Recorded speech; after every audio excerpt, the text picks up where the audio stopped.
Assalamualaikum warahmatullahi wabarakatuh. Yeroo takka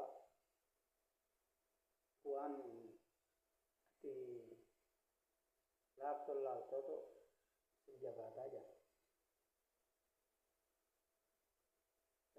Maaliif boo'ette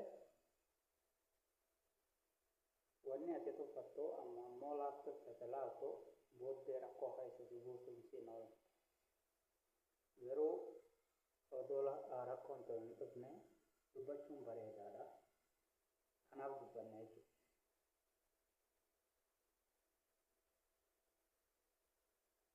Yeroo agartu miidiyaa namoonni baay'een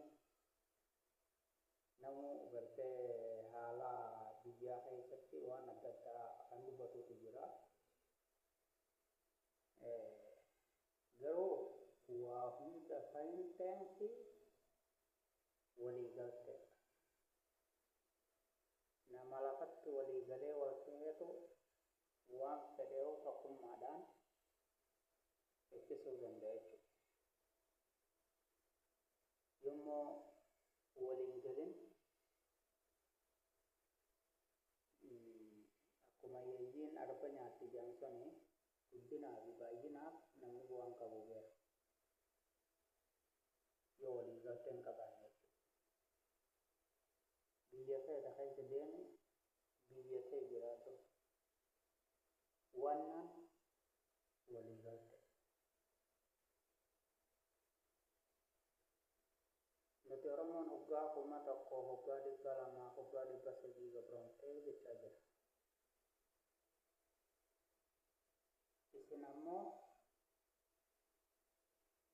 Oromoon abbaa biyyaa fi duruu jechaa jirti. Nuti akka dhageenyatti abbootii keenya kan miidhe saba biraatii jechaa jirti.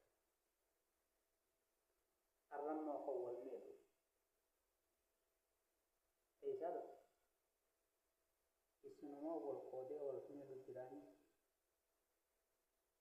Namni biraa dhufa.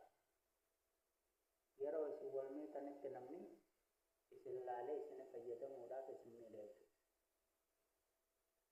Har'a nama meeqaa dhumu jira Walloo keessatti. Silaa Oromoon tokkummaa qabaatte biyya Walloo kana namni dhuma handu.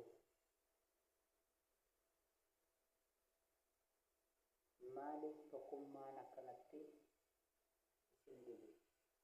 Meef gaafadhaa xiqqoo. Bilisummaan beektan. Nama bilisummaa beekuutu bilisummaaf lola.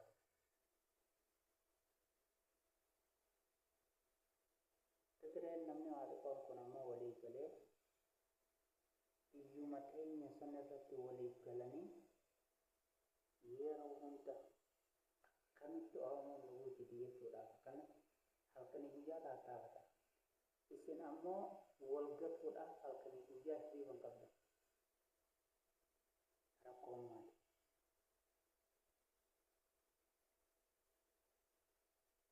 Yaa uummata namni bara yoo waan biraa wallaale waan isa miidhaan wallaale.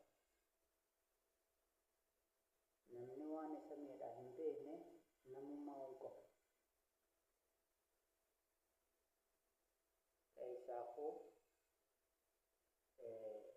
akka amma gartee Harargeen ololatti ooftu waan ijoolleen Harargee sun ololatti ooftu kana olola kana dhaabaa. Ololli sun bu'aan qaba. Tokkummaa ilma namaa balleessa. Tokkummaan ilma namaa jechuun utubaa.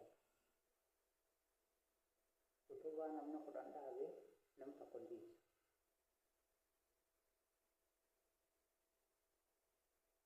Ijoollee